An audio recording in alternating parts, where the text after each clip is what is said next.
Hola, buenas tardes. Nosotros somos alumnos de la Universidad Autónoma de Aguascalientes, de la carrera de médico cirujano. Este es un proyecto para la materia de neuroanatomía, la cual está a cargo del doctor Luis Manuel Franco Gutiérrez, y nosotros les vamos a presentar sobre los síndromes mesencefálicos. Nuestro equipo está conformado por Sandoval Mercado Wendy, Soto Martínez María José, Velázquez García Verónica Judith, Verdín Luna Diego Alberto, Vilchis Illescas Ismeria Jacibet. Y Zúñiga Torres Sandra Valeria. Muy bien. Hoy vamos a hablar acerca del mutismo acinético. Yo les voy a platicar un poco acerca de la historia. El concepto de mutismo acinético fue introducido por varios neurólogos, entre los que destacan Hugh Keynes, Oldfield, J. Pennebaker y Gwyneth Witherich, para describir el caso de Elsie Nix. Elsie Nix era una joven de 14 años con un quiste en el ventrículo lateral derecho, y a medida que crecía el quiste, eso le provocaba a Elsie dolores de cabeza que eran cada vez más intensos, por lo que decidieron llevarla con médicos para aplicarle un tratamiento con morfina. La paciente empezó a mostrar signos de apatía junto con deterioros significativos de su capacidad para hablar y para controlar los movimientos. Al ir progresando los síntomas, los doctores bautizaron el síndrome como mutismo acinético y lo describieron como un estado donde la persona permanece inmóvil, aunque pueda fijar la mirada en objetos y seguirlos. La ausencia de movimiento también incluía a los movimientos para el habla y otras vocalizaciones. Hoy en día, el término mutismo acinético suele usarse para describir cualquier caso que muestre la ausencia de conductas motoras, así como verbales, al igual que otros déficits menos graves. Aunque el mutismo ha sido típicamente descrito como una complicación transitoria de la cirugía de tumores de la fosa posterior, el mutismo acinético suele aparecer como consecuencia de múltiples afecciones cerebrales, como pueden ser tumor en el diencéfalo, un tumor en el tronco cerebral, una herniación transtentorial del cerebro, edemas, lesiones bilaterales del lóbulo frontal, lesiones en el cerebelo, hidrocefalia obstructiva, accidente cerebrovascular, infartos, entre otros. Bueno, dependiendo de la sintomatología clínica y de la localización anatómica de las lesiones que lo originan, se han identificado dos tipos de mutismo cinético. El mutismo de tipo frontal, que está relacionado con el córtex frontal medial con afectación del cíngulo anterior, y el del tipo diencéfalo-mesencefálico, relacionado con la formación reticular activadora ascendente. El mesencéfalo es una estructura subcortical que contiene núcleos cerebrales tan relevantes como los culículos, implicados en la percepción visual y auditiva, la sustancia negra, fundamental en la producción de dopamina y por lo tanto del reforzamiento. En un corte transversal a nivel de colículos inferiores se visualiza el mesencéfalo dividido en tectum, en la parte dorsal, tegmento calota y ventralmente los pedúnculos cerebrales. En este se observan vías tanto ascendentes como descendentes de gran relevancia y núcleos como el núcleo del cuarto nervio craneal troclear. De igual manera, a este nivel se observa la formación reticular lateralmente a la decusación de los pedúnculos cerebrosos superiores. Bien, a nivel del colículo inferior, las ramas paramedianas perfunden la región medial del mesencéfalo, incluidos el fascículo longitudinal medial, los núcleos reticulares paramedianos y pedúnculo cerebroso superior, braquium conjuntivo. En un corte a nivel de los colículos superiores podemos visualizar vías ascendentes como son lemnisco medial, lemnisco lateral y núcleos mesencefálicos. Por otro lado, la región de la formación reticular dorsal a los núcleos rojos.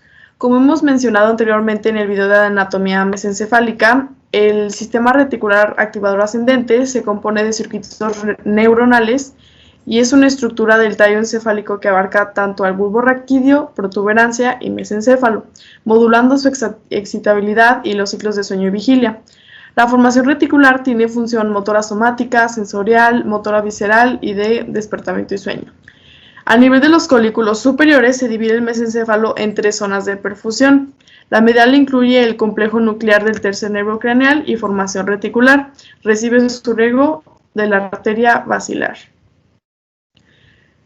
Revisar su anatomía nos ayuda a comprender este síndrome, ya que su padecimiento puede ser consecuencia de una lesión bilateral en la formación reticular mesencefálica por herniación transterritorial del cerebro, con edema, hemorragia, oclusión de la arteria basilar, etc.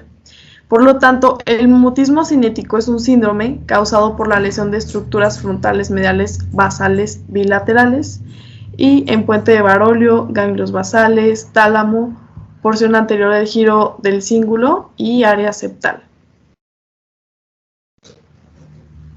Del mutismo cinético se debe principalmente a algunas lesiones vasculares, más caracterizada se encuentra por los infartos en la arteria cerebral anterior. Esta va a afectar el córtex cingulado anterior y otras áreas del lóbulo frontal. Las áreas talámicas paramedianas que provocan lesiones isquémicas en los núcleos interlaminares y paramedianos. Las arterias que afectan los ganglios de la base. Y más recientemente se ha descubierto que tras casos de infartos en las arterias cerebrales que irrigan al lóbulo posterior del cerebelo y parte de la región del vermis. Estas estructuras parecen estar mediando en un circuito implícito en la iniciación y mantenimiento de la conducta. Dependiendo de la sintomatología clínica y de la localización anatómica de las lesiones que originan, se han identificado 2 tipos de mutismo cinético, el mutismo tipo frontal o el mutismo tipo diencéfalo-mesencefálico. La forma más frecuente es de origen frontal y especialmente se cursa por las lesiones focales unilaterales y bilaterales del córtex cingulado anterior, o por sus siglas CCA, que en ocasiones se extiende también al área motora suplementaria, o por sus siglas AMS. Las lesiones bilaterales del córtex cingulado anterior manifiestan una completa pérdida del inicio del comportamiento espontáneo. Los pacientes con lesiones unilaterales del córtex cingulado anterior recuperan la iniciación del comportamiento unas semanas después. El mutismo cinético también puede aparecer por afectación de las conexiones frontales en las zonas subcorticales. En este sentido, el córtex cingulado anterior es de las principales zonas diana del sistema dopaminérgico mesocortical, ya que, especialmente en el área tegmental ventral, esta área, junto con su núcleo accumbens, configuran un denominado sistema de recompensa cerebral que mide las conductas inhibitorias y esenciales de la supervivencia, como la búsqueda de alimento o la persecución de la especie. Se ha observado que en casos de mutismo por alteraciones neuroquímicas en las fibras ascendentes dopaminérgicas o por administración de drogas que reducen la actividad dopaminérgica.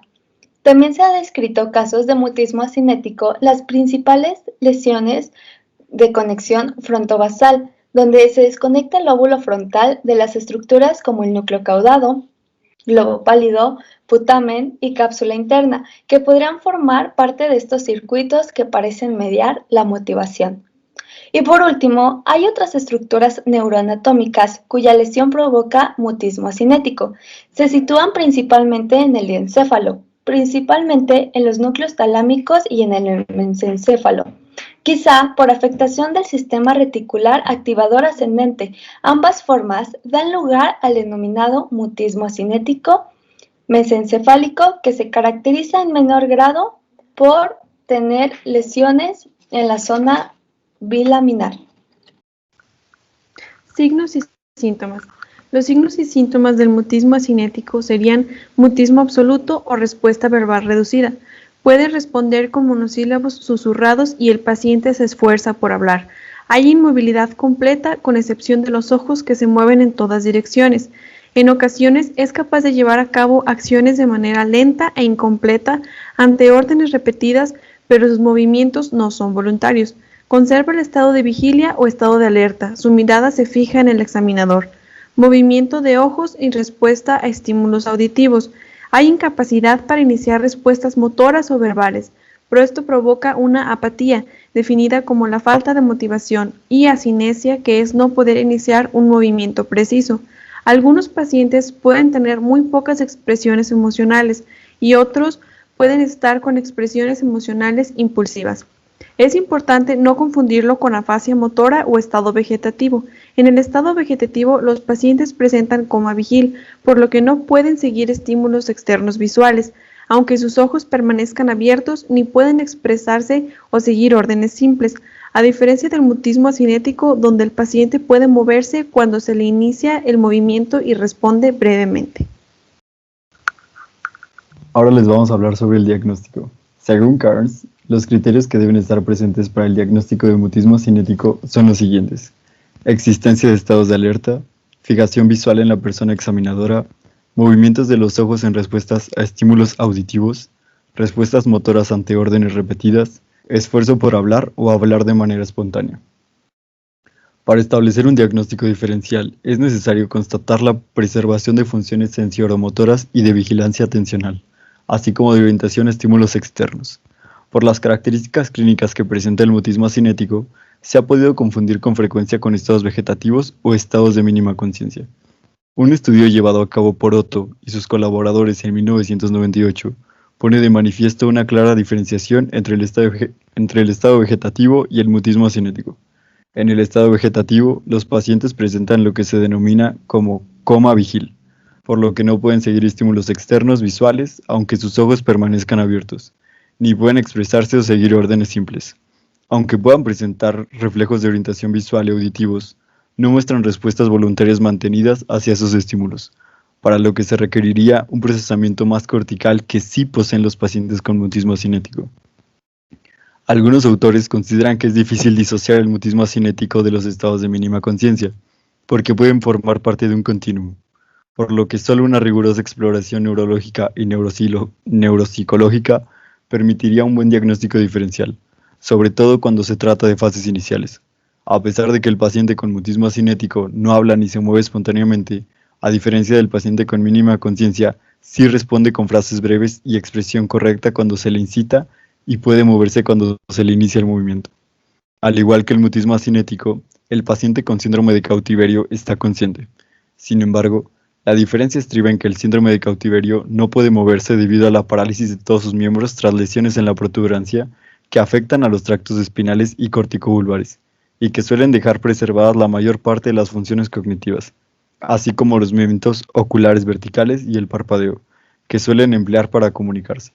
El diagnóstico diferencial entre mutismo asinético y cuadros afásicos puede resultar a veces complicado, porque en ocasiones coexisten.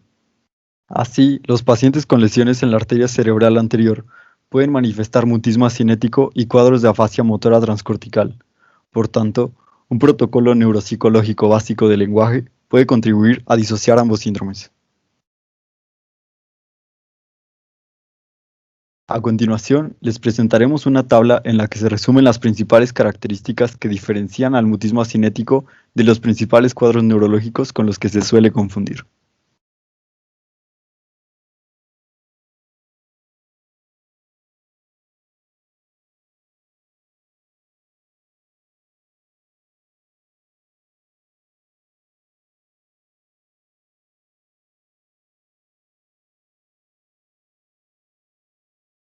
El tratamiento del mutismo asinético trata de que la restauración de la función dopaminérgica puede conducir a la mejora de las características clínicas, particularmente cuando el desarrollo del trastorno sigue un daño en la arteria cerebral anterior. Por lo tanto, es natural que los tratamientos farmacológicos se hayan centrado en fármacos que estimulan y pueden restaurar esas dichas funciones. Se han encontrado que los agonistas dopaminérgicos, estimulantes, antidepresivos activos y otros psicotrópicos son eficientes en el tratamiento. Cabe mencionar que solo se puede mejorar el mutismo asinético cuando hay lesiones de las fibras dopaminérgicas ascendentes y las regiones límbicas están intactas, pero no cuando las lesiones incluyen las áreas donde terminan estas fibras. El tratamiento se apoya en la rehabilitación, la cual incluye fisioterapia, terapia ocupacional, terapia del habla y del lenguaje, musicoterapia y neuropsicología. Es importante mencionar que no existe un tratamiento farmacológico o no farmacológico que esté probado para el mutismo cinético, debido a las diversas causas, lesiones y presentaciones del trastorno.